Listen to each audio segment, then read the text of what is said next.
Relentless downpour paralyzes Dhaka streets with severe waterlogging. Flash floods maroon thousands across multiple districts.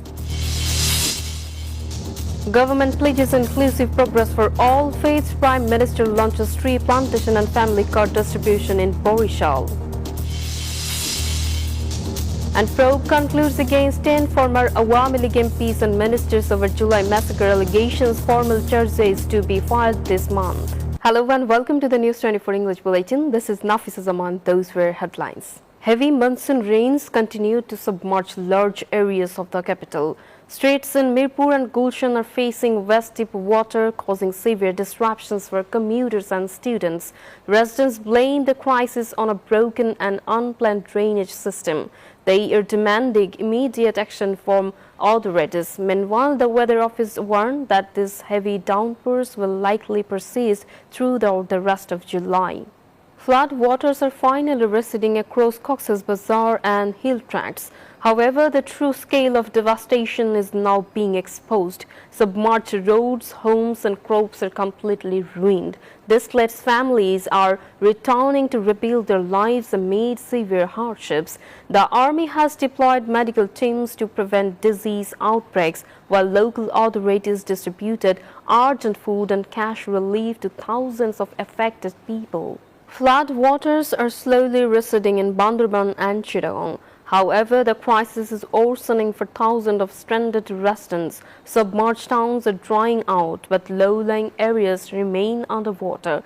Affected families now face severe shortages of food and clean drinking water. To tackle the groaning crisis, the army, border guards and local authorities are distributing urgent relief supplies. Meanwhile, transport is resuming as main roads finally clear.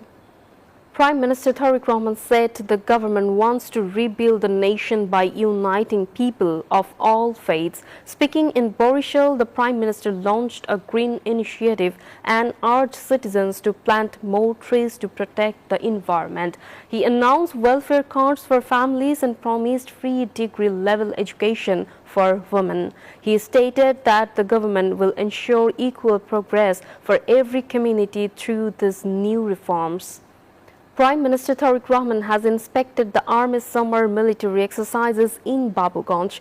The Prime Minister arrived at the training site on Monday morning to review combat readiness. He walked through dense jungle areas to observe troops practicing tactical movements under realistic wartime conditions. Senior military commanders briefed the Premier on defense strategies. He praised the soldiers for their high level of discipline, skills and strategic preparation. The prosecution has received final investigation reports against 10 former Awami League ministers and lawmakers over the July mass killings.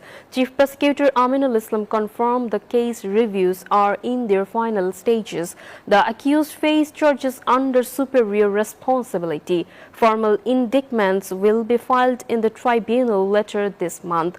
Meanwhile, a highly anticipated probe into the Shapla Square killings has also concluded, with official charges scheduled for July 21st. Home Minister Salahuddin Ahmad has announced a formal investigation into corruption surrounding the construction of model mosque under the previous regime. Responding to parliamentary questions, the minister stated that millions of public funds were misappropriated. He noted that many newly built structures are already in poor condition. Meanwhile, the health minister separately briefed Parliament, promising that the government will upgrade and modernize all public hospitals across the country. Dhaka South City Corporation has announced a 7-day program to celebrate Dhaka Day on 1st August, marking the capital's 416th anniversary. Prime Minister Tarique Rahman is expected to inaugurate the celebration. The main event will be held at Lal Bagh Fort alongside a cycling rally and marathon.